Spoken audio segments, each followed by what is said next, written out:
Hello students, इस video में हम करंट एंड इलेक्ट्रिसिटी का पार्ट 1 कंसीडर कर रहे हैं, जिसमें हम करंट एंड इलेक्ट्रिसिटी से related basic facts, basic concept discuss करेंगे। ये वीडियो आपके लिए काफ़ी हेल्पफुल होगा, इसको ध्यान से समझने की कोशिश कीजिएगा। चलिए हम स्टार्ट करते हैं। पहला पॉइंट कह रहा है when the ends of a conducting material are at different temperature, heat energy flow from the higher temperature to the lower temperature. The flow ceases when both ends reach at the same temperature। यानी कि किसी material में heat energy कब flow करती है? जब material के दोनों एंड्स में टेम्परेचर का डिफरेंस होता है। यानी कि एक एंड अगर हायर टेम्परेचर पर है, दूसरा एंड अगर लोअर टेम्परेचर पर है, तभी हीट एनर्जी फ्लो करेगी। अगर दोनों एंड सेम टेम्परेचर पर आ जाएंगे तो हीट एनर्जी फ्लो नहीं करेगी। अब इस हीट एनर्जी के फ्लो को हम चार्ज से कैसे रिलेट कर सकते हैं, उसे अभी हम समझेंगे। When the ends of an electric conductor are at different electric potential, when there is a potential difference, charge flow from one end to the other. The flow of charge persists as long as the potential difference। यानी कि electric conductor के case में charge का flow कब होता है? जब conductor के दोनों एंड्स में पोटेंशियल का डिफरेंस होता है।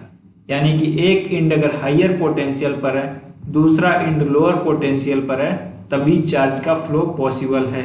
अगर दोनों एंड सेम पोटेंशियल पर होंगे तो चार्ज का फ्लो पॉसिबल नहीं है। जैसे हीट के फ्लो में हम बात किए थे, हीट का फ्लो कब पॉसिबल था? जब मटेरियल के दोनों एंड डिफरेंट टेम्परेचर पर थे, उनमें टेम्परेचर का डिफरेंस था, तभी हीट का फ्लो पॉसिबल था। वैसे ही चार्ज का फ्लो कब पॉसिबल होगा? जब पोटेंशियल का डिफरेंस होगा कंडक्टर के दोनों एंड्स में। अब हम नेक्स्ट पॉइंट समझने की कोशिश करेंगे। Just as a water current is a flow of H2O molecule, electric current is simple the flow of electric charge in circuit of metal wire, electron make up the flow of charge. यानी कि water current की अगर हम बात करते हैं तो water current में H2O मॉलिक्यूल के फ्लो को हम कंसीडर करते हैं। वैसे ही अगर हम इलेक्ट्रिक करंट की बात करते हैं तो इलेक्ट्रिक करंट में इलेक्ट्रिक चार्ज के फ्लो को हम कंसीडर करते हैं। मेटल वायर होता है तो मेटल वायर में हम चार्ज को इलेक्ट्रॉन से रिप्लेस कर देते हैं। क्यों करते हैं, इसका डिस्कशन हम इसी वीडियो में आगे करेंगे। We often think of current flowing through a circuit but don't say this around somebody who is picky about grammar because the expression current flow is redundant, more properly charge flow which is current. हम अपनी day to day life में current flow term use करते हैं। Current flow term use करना grammatically incorrect है, क्योंकि charge flow को हम करंट बोलते हैं। चार्ज फ्लो करता है, करंट फ्लो नहीं करता। करंट फ्लो ग्रामेटिकली इनकरेक्ट है, इसलिए चार्ज फ्लो टर्म हमें यूज करना चाहिए, जो कि ग्रामेटिकली करेक्ट है। Why in metal wire electron make up the flow of charge but in electrolyte we consider positive and negative ions both. यानी कि मेटल वायर के केस में हम इलेक्ट्रॉन को फ्लो ऑफ चार्ज के लिए कंसीडर करते हैं, जबकि इलेक्ट्रोलाइट में positive and negative ions both को कंसीडर करते हैं। ऐसा क्यों है?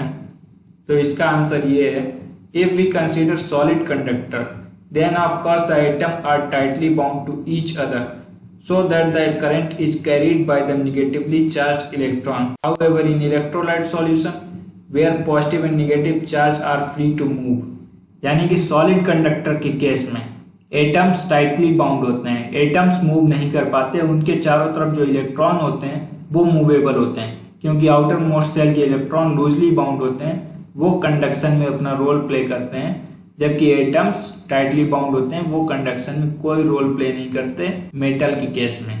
बात करते हैं इलेक्ट्रोलाइट के केस में। इलेक्ट्रोलाइट में क्या होता है, जो पॉजिटिव आयन होते हैं और निगेटिव आयन होते हैं वो लूजली बाउंड होते हैं, वो फ्री होते हैं, मूव कर सकते हैं एक प्लेस से दूसरे प्लेस पे। इसलिए इलेक्ट्रोलाइट के केस में दोनों आयन, पॉजिटिव और निगेटिव आयन, कंडक्शन में अपना रोल प्ले करते हैं। अब नेक्स्ट पॉइंट हम समझते हैं। The rate of electrical flow is measured in ampere. 1 ampere is a rate of flow equal to 1 coulomb of charge per second. 1 coulomb is standard unit of charge, is the electric charge of 6.25 into 10 power 18 electron. In a wire that carries 5 ampere, 5 coulomb of charge pass any cross section in the wire each second. so that a lot of electrons. The rate of electrical flow is measured in ampere. इसका मतलब क्या है, जो electrical flow का rate है यानी कि current, charge flow का रेट होता है करंट के फ्लो को हम एम्पियर में मेजर करते हैं। अब 1 एम्पियर होता है क्या, 1 कूलम चार्ज अगर 1 सेकेंड में पास कर रहा है तो उसको बोलते हैं 1 एम्पियर। एम्पियर स्टैंडर्ड यूनिट है करंट की। अब 1 कूलम चार्ज में कितने इलेक्ट्रॉन्स हो सकते हैं, 6.25 इंटू 10⁻18 इलेक्ट्रॉन होते हैं 1 कूलम चार्ज में।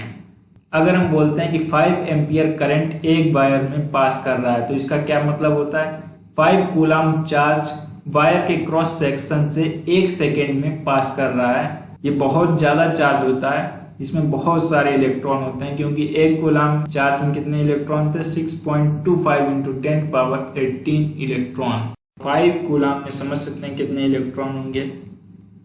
अब नेक्स्ट पॉइंट हम डिस्कस करते हैं, what is the role of potential difference in charge flow. वैसे तो हम इस पर डिस्कशन कर चुके हैं, अब हम लेकिन स्पेशली पोटेंशियल डिफरेंस की बात करेंगे। The charge flow only when they are pushed or driven. A sustained current required a suitable pumping device to provide a potential difference in electric potential of voltage. The unit of electric potential difference voltage is the volt. इसका मतलब क्या है कि electric potential होता है वो charge को flow करने में मदद करता है, यानी कि इलेक्ट्रिक पोटेंशियल एक पंपिंग डिवाइस की तरह एक्ट करता है, वो चार्ज को पुश करता है फ्लो करने के लिए। तो इसलिए चार्ज फ्लो होता है इलेक्ट्रिक पोटेंशियल की मदद से। इलेक्ट्रिक पोटेंशियल की यूनिट होती है वोल्ट, और इलेक्ट्रिक पोटेंशियल डिफरेंस को हम जनरल लैंग्वेज में वोल्टेज भी बोलते हैं। Does resistance is also creating a difficulty in charge flow. क्या रेजिस्टेंस भी चार्ज फ्लो में प्रॉब्लम क्रिएट करता है। How much current exist depends not only on the voltage but also on the electrical resistance the conductor offers to the flow of charge. This is similar to the rate of flow of water in pipe which depends not only on the pressure difference between the ends of the pipe but also on the resistance offered by the pipe itself. A short pipe offers a less resistance of water flow than a long pipe. The wider the pipe, the less the resistance. Likewise of the resistance of the wire that carry current. The resistance of the wire depends both on the thickness and the length of the wire and on its particular conductivity. Thick wire have less resistance than thin wire. Longer wire have more resistance than short wire.